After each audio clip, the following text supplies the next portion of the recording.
Feliz sábado, amigos y hermanos de iglesia. Es un placer poder estar con todos ustedes en esta mañana. Eh, para ser completamente honesto, creo que podéis ver aquí. Muy bien. Aún es de noche, porque en el mundo de internet estoy grabando esto el viernes por la mañana. Más que nada porque internet es un lugar muy populado ahora mismo y simplemente para poder estar con ustedes de la mejor manera posible, con imagen y sonido claro, he preferido grabar esto de antemano, como ya hice la semana pasada, y espero que aún así podamos conectar. Sabed que estoy en vosotros en oración y pensando y orando por cada uno de ustedes, deseando que se encuentren bien, que se encuentren a salvo. Si están oyendo esto, quiero decirles felicidades. Esa es la tercera semana de confinamiento que nuestro distrito de Abilene y San Angelo ha estado experimentando y estamos vivos. Espero que se encuentren bien físicamente, mentalmente y sobre todo, hermanos y amigos, si tenéis a gente en casa, portaos bien con ellos. A recordar que es una bendición el no estar solos por semanas y semanas y semanas. Así que si tenéis a familiares o amigos que están atrapados en casa con ustedes, darles un abrazo, si podéis, si no podéis, una carta, lo que sea, pero mostrarles el agradecimiento que tenéis, que sentís al poder tener su compañía. Bueno, hoy tenemos mucho por lo que cubrir, mucho que cubrir. Me vais a perdonar mi cerebro. A veces no sé ni qué día es estos días, así que tenemos mucho que cubrir. Este es el último sermón de la serie Viviendo para algo más. Eh, Tomamos una pausa de estudiar el Evangelio de Mateo, como estábamos haciendo normalmente antes de que todo esto ocurriese, y nos pusimos a explorar esta idea de cómo vivimos y por qué vivimos y para qué vivimos, en parte motivado por, eh, inevitablemente, la presencia y la interrupción del coronavirus en nuestras vidas. Esta conversación comenzó al darnos cuenta, al darme yo cuenta, para empezar al menos, que la manera en la que vivía era insostenible. Y la manera en la que muchos de nosotros vivimos es insostenible. Muchos de nosotros vivimos corriendo, con prisas, ocupados, detrás de muchas cosas que no son Dios. Puede ser dinero, carrera, entretenimiento, confiando en que esas cosas nos pueden dar paz y estabilidad.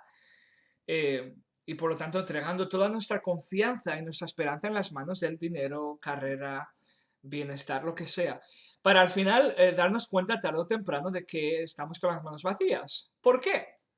Porque todas esas cosas son víctimas de los destrozos del tiempo o de la avaricia humana. Un tiempo que hace que las cosas se estropeen, o se pudran, o se marchiten, o la avaricia humana que de una manera o de otra nos quita aquello que hemos sufrido tanto por conseguir. Lo que vimos es que al otro lado de la historia, si le damos nuestro corazón a Dios y en nuestro corazón estando todas nuestras confianzas, nuestros sueños, anhelos, deseos, esperanzas, Dios, viviendo fuera del tiempo, pone nuestra vida fuera del alcance de los destrozos del tiempo y de la avaricia humana. Por lo tanto, llenando nuestras manos de vida y vida en abundancia. Y la pregunta que nos hicimos entonces es, si muchos de nosotros vivimos corriendo y con prisas y constantemente preocupados cuando intentamos confiar en dinero, carrera o lo que sea, cosas materiales, ¿cómo confiamos en Dios? Y leímos las últimas 2 veces que nos vimos una cita del libro El Dios de las 3 millas por hora, en la que se nos dice que Dios existe, camina lentamente porque Dios es amor y el amor necesita espacio en el que crecer, en el que florecer, en el que existir, y ese espacio es el tiempo. Por lo tanto, nos dimos cuenta de que el dar nuestro corazón a Dios requiere una completa transformación de nuestro tiempo. Y en vez de estar corriendo tras el dinero, tenemos que caminar tranquilamente, lentamente, dándole a nuestro amor por Dios espacio para crecer a través de nuestra vida. Ahora bien, ¿cómo hacemos esto? La pregunta que nos hicimos era, ¿cómo le damos nuestro corazón a Dios? Y intentamos encontrar la respuesta a través de Jesús. Y lo que vimos es que Jesús hizo tres cosas con su tiempo. Redimió el tiempo, lo utilizó de manera evangelística y lo confió. Lo redimió porque lo sacó de toda la prisa y la ocupación, el estrés de su ministerio y se lo dio a Dios.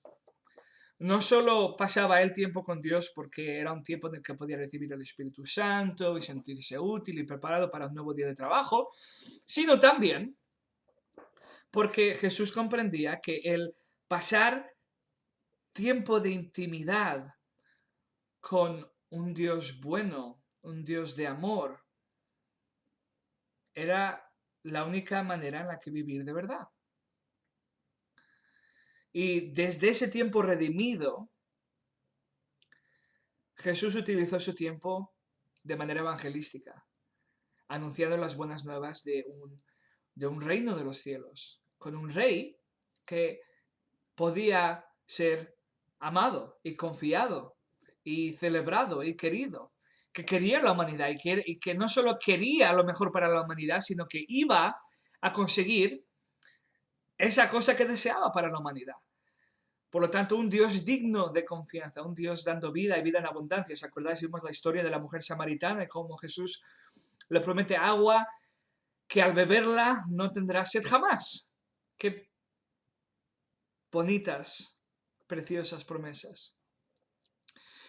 Y vimos también que Jesús vivió un tiempo de confianza, ¿verdad? A través del sábado, pero vemos realmente a través de toda su vida, de manera especial en el jardín de Getsemaní, en el que Jesús confía en el Padre aún cuando enfrentándose a la cruz, en que Jesús vivió una vida de confianza. Vimos a través del sábado también de manera especial, en el que el sábado nos recuerda que Dios es nuestro creador y nuestro redentor, y por lo tanto tenemos un regalo de tiempo semanalmente en el que le decimos a Dios que Él, como nuestro creador y nuestro redentor, es más importante y más digno de confianza que todo aquello por lo que estamos ocupados y corriendo detrás durante el resto de los días de la semana. Ahora bien, la pregunta final a la que vamos a intentar encontrar respuestas o comenzar a encontrar respuestas este sábado es: ¿qué importa todo esto en los movimientos proféticos de la historia de este planeta Tierra? En otras palabras, ¿tiene todo esto alguna importancia profética? Y si la tiene, ¿dónde está? Así que esa es la respuesta a la que vamos a intentar enfrentarnos. Estoy con ustedes, estoy mirando la cámara, pero también estoy mirando mis notas. Así que me doy cuenta que mis ojos van de arriba para abajo, pero bueno, estamos juntos, estamos juntos. ¿Listos? Ok, vamos para allá. La realidad es que nos damos cuenta rápidamente de que, en efecto, en el libro de Apocalipsis, que es el libro principal en el que nos vamos a centrar, nos encontramos con una iglesia muy similar, con problemas muy similares a los problemas que tenemos hoy, los problemas a los que hemos estado hablando. Para aquellos que sois adventistas, sabéis la iglesia de la que voy a hablar, en efecto, la iglesia de la Odisea. Y aunque muchos de nosotros a veces, no sé exactamente por qué, nos gusta identificarnos y nos sentimos orgullosos con la iglesia de la Odisea, nos vamos a dar cuenta de que no hay mucho por lo que estar orgullosos. Vamos, dejadme que os dé un contexto histórico respecto a esta iglesia. La ciudad de la Odisea, donde se encuentra la iglesia, era una ciudad que estaba al oeste de otra ciudad llamada Prigia, y que no estaba lejos de Colosea, ¿verdad? Que de ahí tenemos la carta de Pablo a los colosenses. Y simplemente para que veamos un poquito más, es interesante porque en la carta de Colosenses, Colosenses capítulo 4, Colosenses 4, tengo aquí, versículo 16, 4:16, leemos, porque el Señor mismo, perdón, nada, me he saltado del libro de repente, nada, Colosenses 4, versículo 16, casi al final de la carta, dice, cuando esta carta haya sido leída entre vosotros, haced también que se lea en la iglesia de los laodicenses, y que la de la Odisea la leáis también vosotros. Por lo tanto, vemos que, en efecto, estamos hablando de una iglesia real en una ciudad real. La historia nos dice que esta ciudad fue destruida por un terremoto en el año 62 después de Cristo, y los ciudadanos, muchos de sus ciudadanos, que eran gente rica, de buen hacer, la reconstruyeron sin ayuda alguna del Estado. Y por lo tanto, parece ser que, y estamos ya metiéndonos un poquito en el texto que vamos a ver en unos minutos, parecería ser que sus riquezas y su capacidad de ayudarse a ellos mismos y de, como diríamos, sacarse del pozo, hizo que los ciudadanos de la iglesia, de la ciudad de la Odisea y los miembros de la iglesia de la Odisea tienen una cultura de bastante independencia, de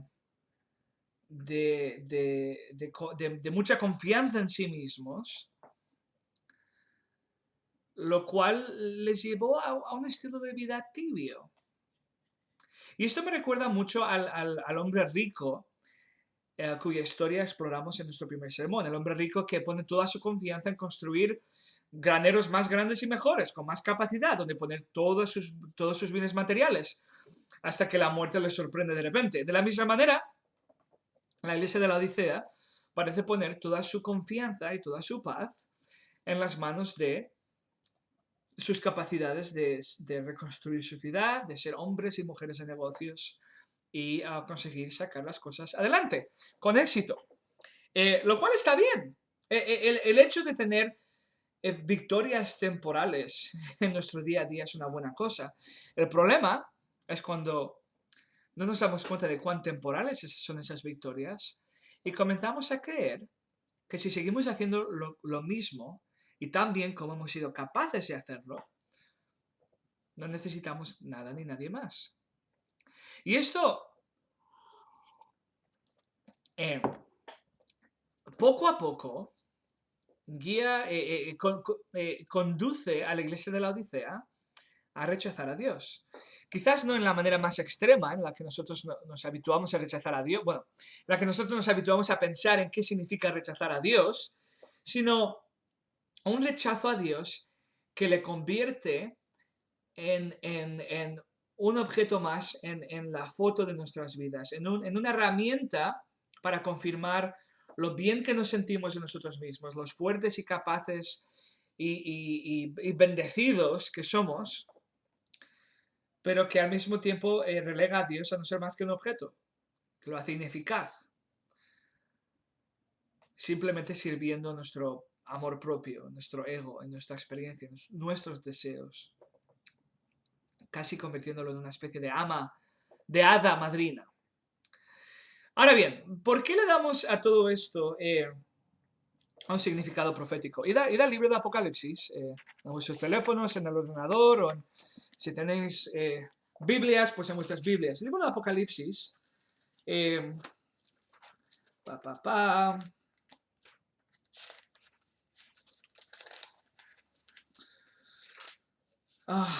quiero que veamos simplemente Apocalipsis 1:4. Juan, a las 7 iglesias que están en Asia, gracia y paz a vosotros, del que ya era, que ha de venir, y de los 7 espíritus que están delante de su trono. Lo que se nos dice aquí es que el libro de Apocalipsis, la audiencia inmediata que está recibiendo todo este contenido, que aquellos que lo habéis estudiado conocéis bien, todo este contenido profético que cubre desde el ascenso de Jesús a los cielos, después de la cruz y su resurrección, hasta la segunda venida, está dirigido de manera inmediata y primaria a estas 7 iglesias. En Apocalipsis 1:11 vemos otra vez lo mismo. Yo soy el alfa y la Omega, el primero y el último, escribe en un libro lo que ves y envíalo a las 7 iglesias. La iglesia de Éfeso, Esmirna, Pérgamo, Tiatira, Sardis, Filadelfia y la Odisea. Por lo tanto, ¿qué nos dice esto? Que estas 7 iglesias necesitaban, de manera urgente y de manera inmediata, recibir todo el contenido profético, todo el mensaje que contiene el libro de Apocalipsis. Por lo tanto, algo estarían viviendo, algo estarían experimentando en su realidad inmediata que les hacía necesitar y beneficiarse, o les haría beneficiarse, del libro de Apocalipsis. Ahora bien, respecto a estas 7 iglesias, como vemos bien, estas 7 iglesias existen al mismo tiempo, obviamente.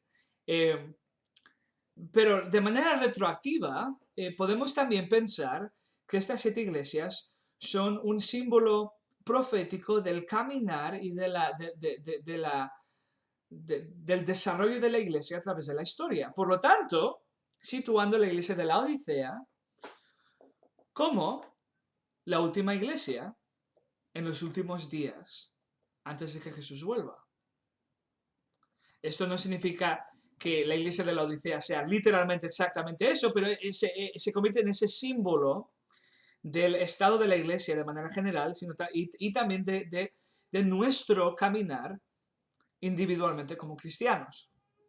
Y por lo tanto, vamos a ver cómo nos encontramos a esta iglesia de la Odisea en un momento de crisis urgente, en el que le han dicho a su creador, a su amante, a su salvador, que, oye, quizás no lo necesitan. Antes de leer y de ponernos en la carta de la Odisea, quiero que nos hagamos una pregunta. Es, ¿por qué, si la iglesia está mandando a Jesús a paseo, por qué Jesús no se va? Y quiero recordaros que parte de la relación de pacto, parte del pacto que Dios hizo con su pueblo, con Israel, y después ese pacto que se hace con todos los creyentes de manera universal, es que Jesús nunca abandona a su iglesia en manos de dioses falsos, de dioses que son destructivos, de dioses que van a dejar a la iglesia con las manos y los corazones vacíos. Al final de los días, literales, cuando Jesús vuelva, hará lo que Elena White llama una obra extraña y abandonar a aquellos que decidieron y escogieron una y otra vez mandar a Jesús a paseo, abandonarlos a su propia suerte, a sus propias decisiones. Pero hasta que llegue ese momento, Jesús, sin forzarnos, y lo vamos a ver esto claramente cuando leemos la carta de la Odisea, es fiel y está siempre disponible a rescatarnos. Con esto dicho, vamos a meternos en la carta. Vamos a Apocalipsis 3.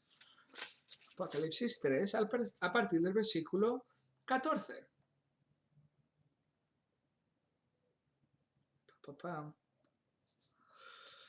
Muy bien, a partir del versículo 14. Y escribe ángel de la iglesia en la Odisea, he aquí el amén. El testigo fiel y el verdadero, el principio de la creación de Dios, dice esto. Ahora bien, algo que es aquí importante, ¿verdad? Vamos a ver que la iglesia de la Odisea es una iglesia que ahora mismo no sabe muy bien dónde camina, si sobre roca o si sobre arena. Y no tienen muy claro qué tipo de relación tienen con Dios.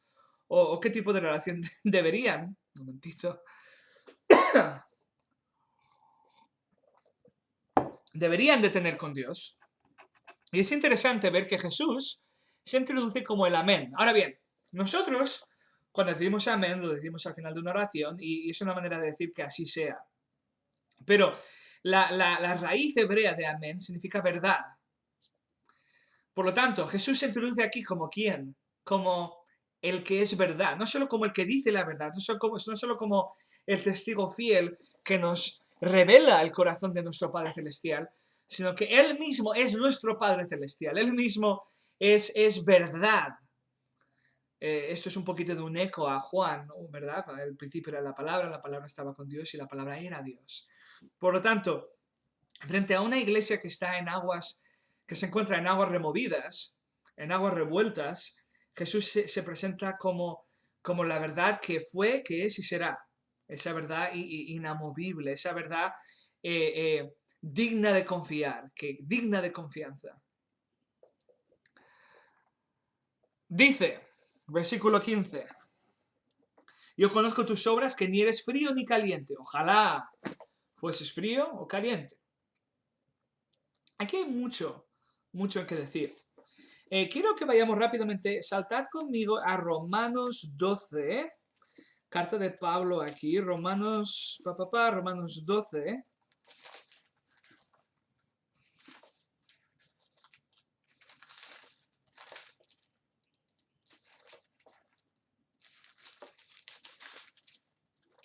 Romanos 12, vamos al versículo 11.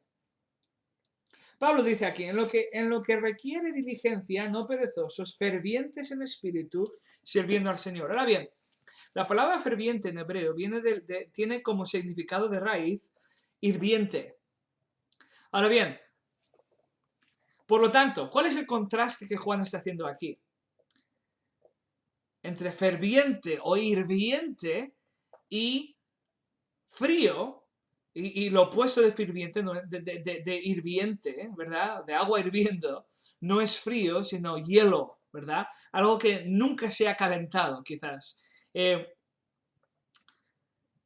Por lo tanto, es interesante pensar en esto, en la idea de que el ser caliente se equipara en la Biblia y en las palabras que se utilizan a fervor.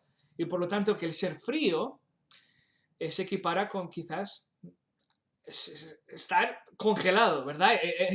El ni siquiera haber tenido una relación con Dios para empezar.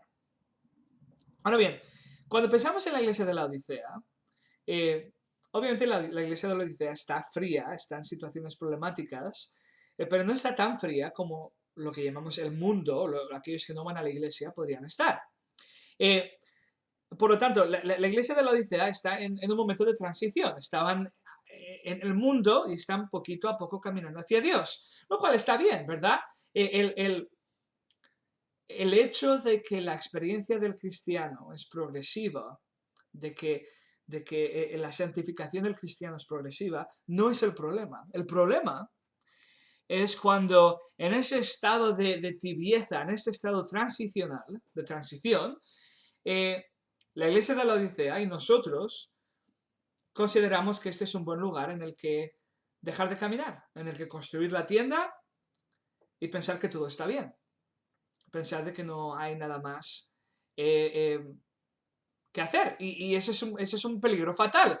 Y muchas veces se traduce y se ve de manera más clara esa tibieza en la idea de que el haber recibido y aceptado intelectualmente cierto paquete doctrinal y el haber, el tener una rutina más o menos conocida, religiosa, de prácticas religiosas, entonces, conocimiento doctrinal y prácticas religiosas, es como si eso es todo lo que fuese, y si no hay nada más que hacer, nada más que descubrir respecto al corazón de Dios. Y es interesante porque eso es exactamente lo que la historia nos enseña.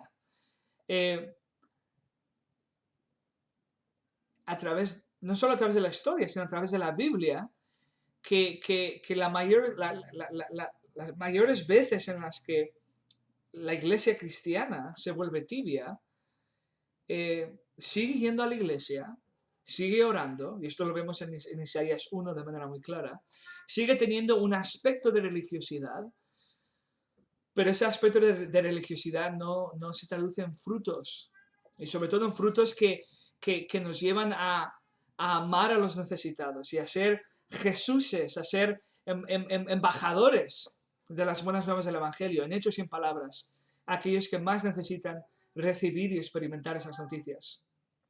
Una apariencia de religiosidad, una práctica del cristianismo, sin fondo, sin transformación, sin sustancia, sin nada, por lo que sin impacto en nuestra vida real. Y esto de manera más clara, esta confianza en uno mismo y en conocimiento doctrinal y en la práctica de días de reposo y de diezmos y de rutinas espirituales, al mismo tiempo, como hace la iglesia de la Odisea, confiando en nuestras capacidades para sacarnos adelante, sacarnos del hoyo y vivir una vida en paz y tranquila, es de manera profética lo que se ve en los momentos finales, en lo que llamamos el anticristo, que coge el corazón de Jesús y lo quita del centro de nuestras vidas y pone el corazón o el amor a uno mismo. Vemos que esa realmente es la tensión final, la adoración a uno mismo o la adoración a Dios. El dejar que Dios siga transformando nuestras vidas y sacándonos de nuestro confort y empujándonos a amar a los demás de manera sacrificial, o el confiar en nosotros mismos y en limitar nuestra relación con Dios a prácticas y rutinas utilitarias y emocionales y vacías.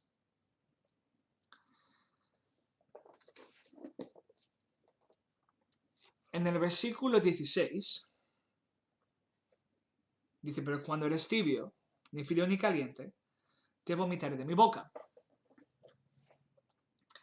En el texto hebreo, no, porque esto, en el texto griego, claro, aquí el te vomitaré de mi boca suena casi como amenaza, ¿no? Pero en el texto griego, el significado es más bien, estoy pensando, estoy a punto de vomitarte en mi boca. En otras palabras, hay esperanza. Jesús, antes de vomitarnos, antes de decir no puedo con esto, se acerca a nosotros y tiene una conversación con nosotros, lo cual suena muy parecido a esta idea de razonar, de tener una conversación con Dios. A ver, teléfono un momentito.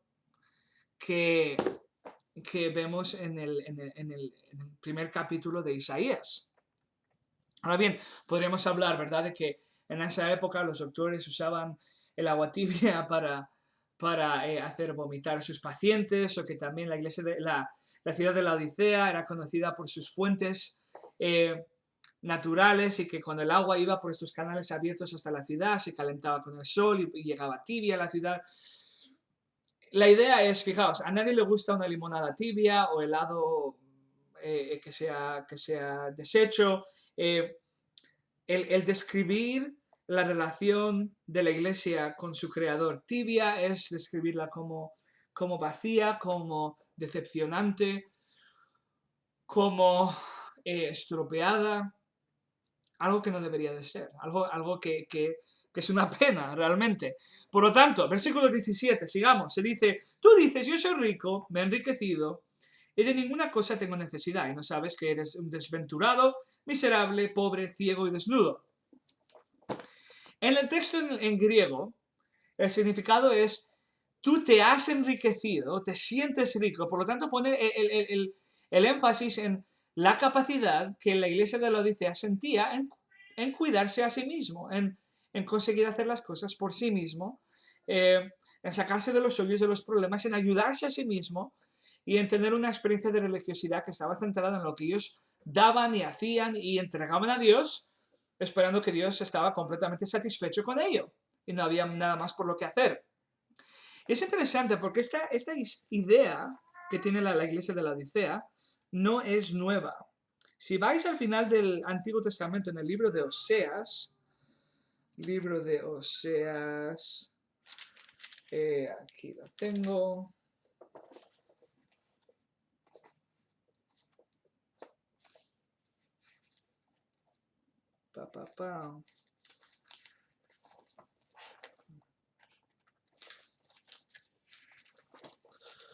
Oseas 3, perdón, Oseas 12, versículo 8. Dice, el pueblo de Dios aquí, Efraín, dice, ciertamente he enriquecido, he hallado riquezas para mí, nadie hallará iniquidad en mí, ni pecado en todos mis trabajos. ¿Qué está diciendo aquí Israel?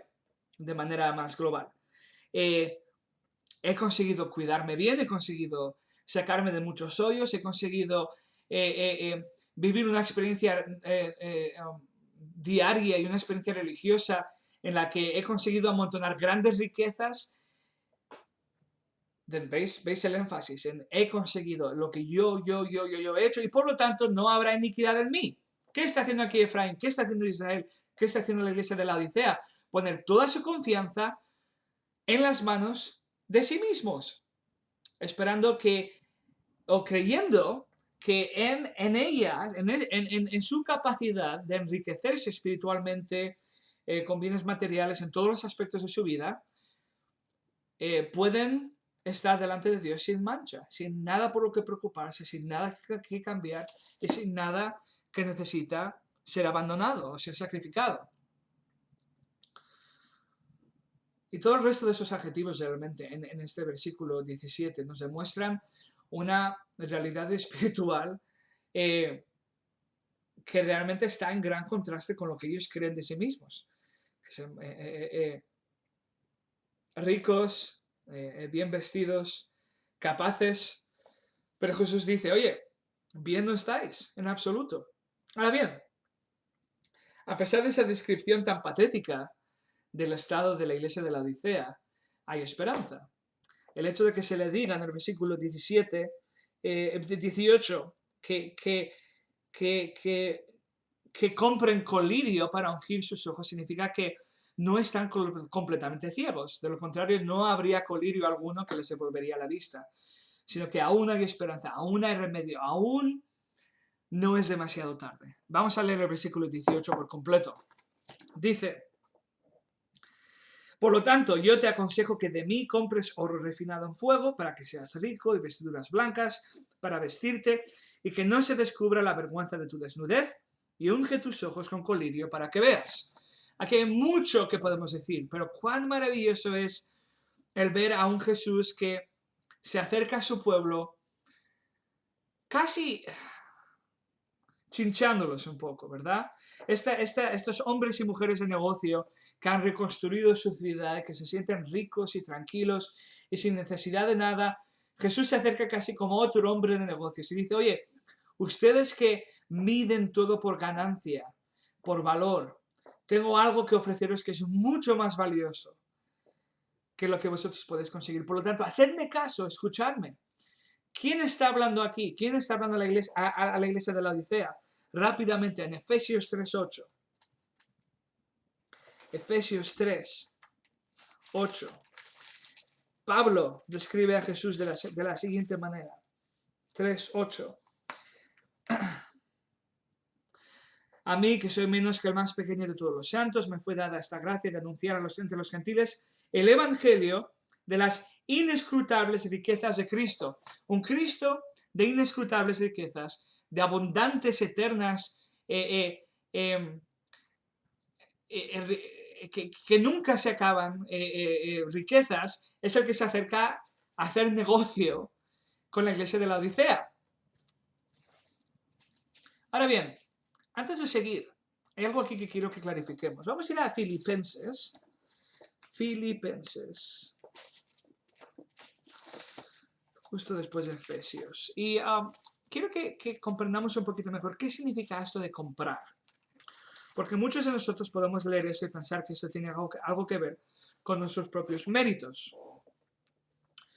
O algo que nosotros tenemos que darle a Dios o hacer que hace que nos ganemos estas vestiduras blancas, este colirio, este oro. Filipenses 3, versículos 7 y 8. Fijaos lo que dice Pablo aquí.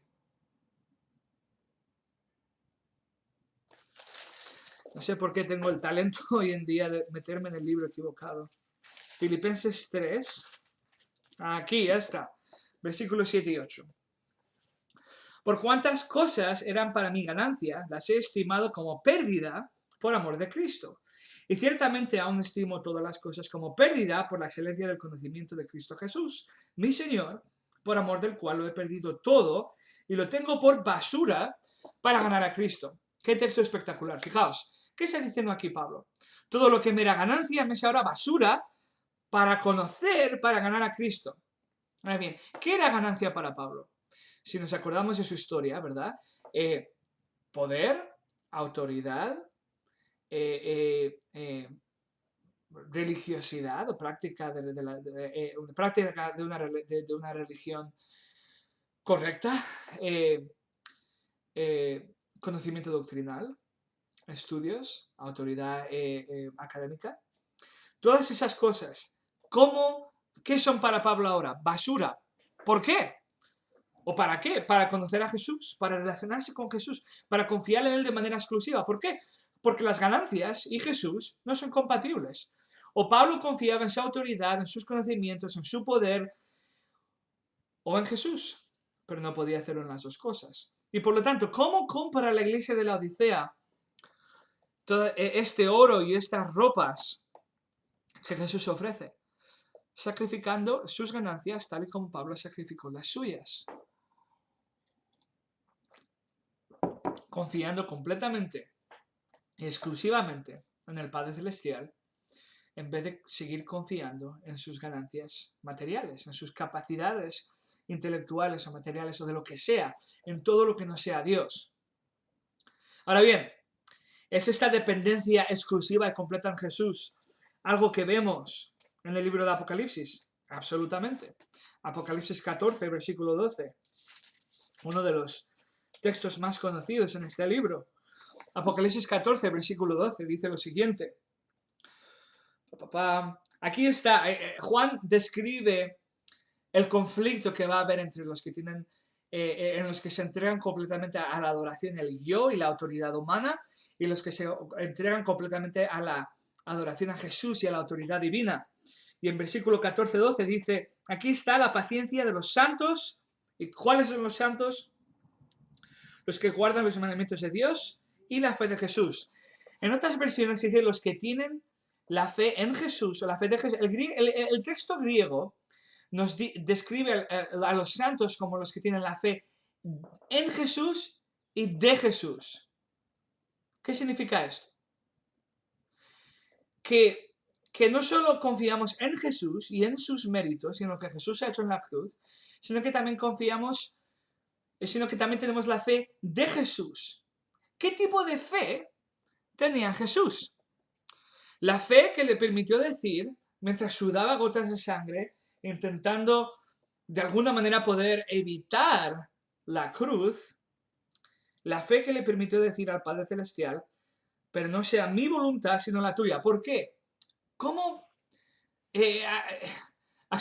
¿Acaso Jesús en un momento crítico consiguió tener la suficientemente fuerza para decir, voy a confiar en ti a pesar de lo que me pide cada célula de mi cuerpo? Hermanos, no creo. Jesús consiguió tener esta fe, esta confianza, esta entrega completa y exclusiva a su Padre Celestial, porque cada día, cada mañana, cada noche, cada momento que tenía disponible, fue redimido para tener una relación íntima y cercana con su Padre Celestial, para poder conocer a quién era su papá en momentos de paz, para cuando viniese la guerra, cuando viniesen las dudas y los miedos y las ansiedades y las tentaciones, tuviese claro quién era ese Padre.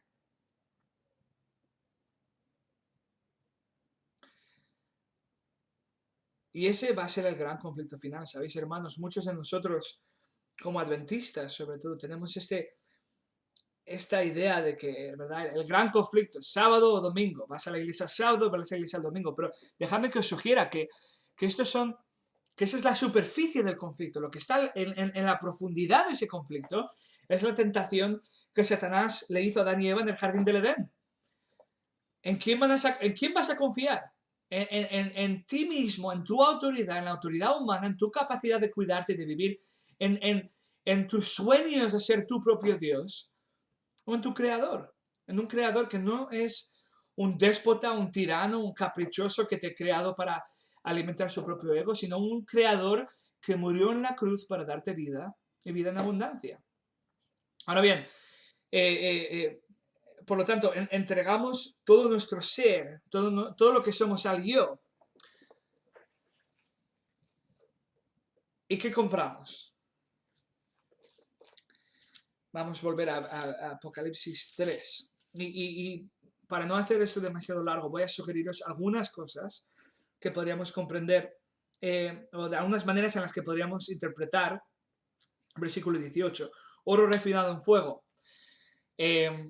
una fe que ha ido a través, que ha sobrevivido, que ha experimentado dificultades, pero que como dos amantes separados, como dos enamorados separados por la distancia, que se funden en un abrazo, una fe que corre de vuelta al Padre con un amor y una confianza y una pasión renovada. Después se nos dice de que consigamos vestiduras blancas para vestirte. Hemos hablado de la iglesia de la Odisea, la ciudad de la Odisea, siendo conocida por la lana y las vestiduras que vendían. Y aquí Jesús les dice, yo tengo una lana blanca, un algodón de mucho más valor que lo que vosotros nunca podáis ofrecer, que es mi justicia, mis méritos, lo que yo he hecho en la cruz. Os lo puedo dar, algo que vosotros nunca podéis conseguir. Después, el colirio, el ungüento para ungir nuestros ojos. ¿Os acordáis? Jesús llamó al Espíritu, dijo que el Espíritu Santo continuaría a hacer el trabajo en sus discípulos que Él comenzó cuando estaba en la tierra. Un Espíritu Santo que nos guiaría a toda la verdad, que nos convence de pecado y que nos lleva a algo más, a algo mucho mejor. Versículo 19. Yo reprendo y castigo a todos los que amo. Sé pues celoso y arrepiéntete. Ahora bien, ¿qué está diciendo aquí Jesús? Simplemente, oye, estas palabras, el haberte llamado ciego, desnudo, miserable y insensato, no vienen de un corazón lleno de odio o de rechazo, sino vienen de un corazón lleno de amor por ti. La palabra amor que se usa aquí es philo. Que nos habla de un amor que es dado incondicionalmente, merecido o sin ser merecido. Por lo tanto, Jesús nos está diciendo a la iglesia de la Odisea, y nos está diciendo a nosotros hoy, te he amado en los buenos momentos y te amo en los malos momentos también. Y estas palabras no vienen para que tú te ganes mi amor o porque mi amor depende de que te portes bien, sino porque no puedo soportar verte en una situación tan mala y tan peligrosa como la que te encuentras. Y por lo tanto, ¿qué le dice? Es interesante, ¿verdad? Porque dice, sé pues celoso y arrepiéntete. Y esta idea de ser celoso viene de la idea de ser caliente, de estar hirviendo, de vivir un cristianismo que está lleno de vida, de actividad y que sale de su contenido y se expande, contagia a todo lo que está a su alrededor. Y por lo tanto, arrepiéntete. Y como vemos aquí muy claramente, esta idea de arrepentimiento no es una de estar constantemente dándose de puños en el pecho y considerarse tonto, feo, miserable y desnudo, sino de el darse cuenta de la mala situación en la que estamos y salir adelante.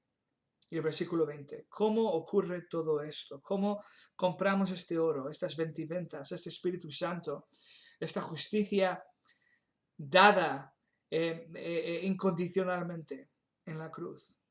Versículo 20, versículo precioso. He aquí, yo estoy a la puerta y llamo. Si alguno oye mi voz y abre la puerta, entraré a él, cenaré con él y él conmigo. Oh, la paciencia y el amor de Jesús, aquel que es la puerta al Padre, está a nuestra puerta llamando, no está gritando, no rompe la puerta y entra, sino que nos atrae hacia Él, nos llama, esperando que abramos la puerta y que podamos vivir en comunión con Él.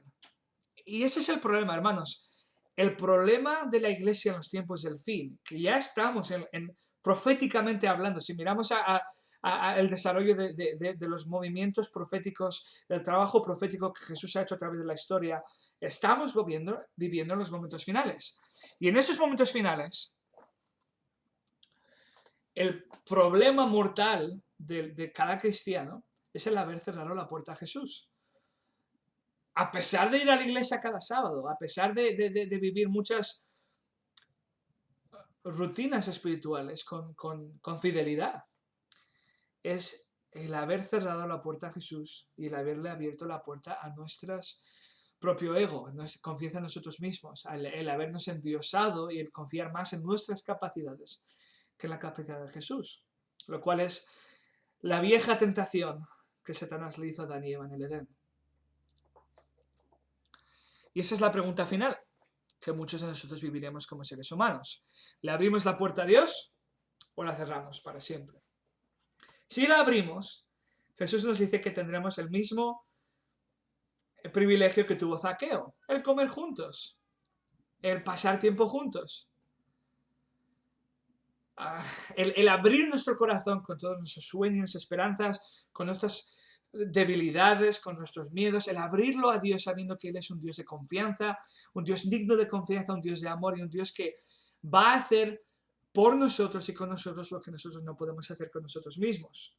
Y es interesante porque el libro de Apocalipsis habla de la cena del Cordero, esa cena que ocurrirá cuando Él vuelva y reciba a su pueblo y podamos por fin festejar el final feliz y el principio de una vida eterna en la que Jesús estará presente en medio de nosotros, cara a cara. Pero lo que el libro de Apocalipsis nos está diciendo es que para estar listos para esa cena de Cordero, tenemos que comenzar a experimentarla hoy, ahora, ya. Quiero leeros una cita de Elena White para acabar. Para aquellos que no la conozcáis, ella es una escritora cristiana adventista con libros preciosos. Me disculpo porque esta cita la tengo en inglés. Tengo que empezar a encontrar las citas en español un poco mejor. Pero si queréis leerlo en inglés, está en El Deseado de todas las gentes, página 126 del libro en inglés. Y voy a parafrasear la cita, pero dice que el templo, es que aquí está hablando del templo de Dios, dice el templo que había sido construido como un lugar para tener la presencia divina, era un objeto que tenía que enseñar al pueblo de Israel una lección, a Israel y al mundo. ¿Cuál es esa lección? De que desde la eternidad pasada era el propósito de Dios que cada ser creado, desde los mayores ángeles hasta cada ser humano, que cada ser humano, y prestad atención a eso, fuese templo, habitación de Dios. En otras palabras, el propósito, y esto es precioso porque nos responde a la pregunta de que ¿por qué Dios crea? Dios nos creó porque quería amarnos, porque quería tener una relación íntima con nosotros. Y su plan era exactamente ese, que pudiésemos vivir Él y yo, Él y tú, en intimidad continua, viviendo la vida y cada aspecto de nuestra vida en una vida perfecta originalmente y eterna con Él. Pero, por culpa del pecado, la humanidad deja, dice Elena White, de ser el templo de Dios. Oscurecido y estropeado por la maldad, el corazón del hombre ya no puede, ya no revela la gloria de Dios. Pero, y esto es precioso, hermanos, y esto es, si os vais a acordar de algo, acordaos de esto. Pero la encarnación del Hijo de Dios, en la encarnación del Hijo de Dios, el propósito original del cielo es cumplido. Dios vive en la humanidad y a través de su gracia salvadora, el corazón del hombre vuelve a ser el templo de Dios. Hermanos, esta es la gran pregunta, ese es el gran conflicto. ¿Es Dios digno de ser confiado exclusivamente? ¿Es Dios digno de ser el inquilino de nuestro corazón? ¿O vamos a confiar más en otros dioses, en nosotros mismos? Por lo tanto, diciendo que Dios no es un Dios de amor, Dios no es un Dios digno de confianza y que preferimos que nuestro corazón esté lleno de otra persona que no es Él. A través de la cruz, nuestros corazones pueden ser su hogar. Pero para que nuestros corazones puedan comenzar a ser su hogar, debemos de dejar de vivir vidas corriendo, estresados, detrás del dinero, detrás de una buena carrera, detrás de todo aquello que no es Dios, pero a quien damos todas nuestras esperanzas de una vida en paz y de una vida feliz. El único que nos puede dar vida en abundancia, vida de verdad, es nuestro Padre Celestial. Aquel que está ahora mismo llamando a nuestra puerta, queriendo entrar y queriendo tener un momento especial, continuo, con cada uno de nosotros.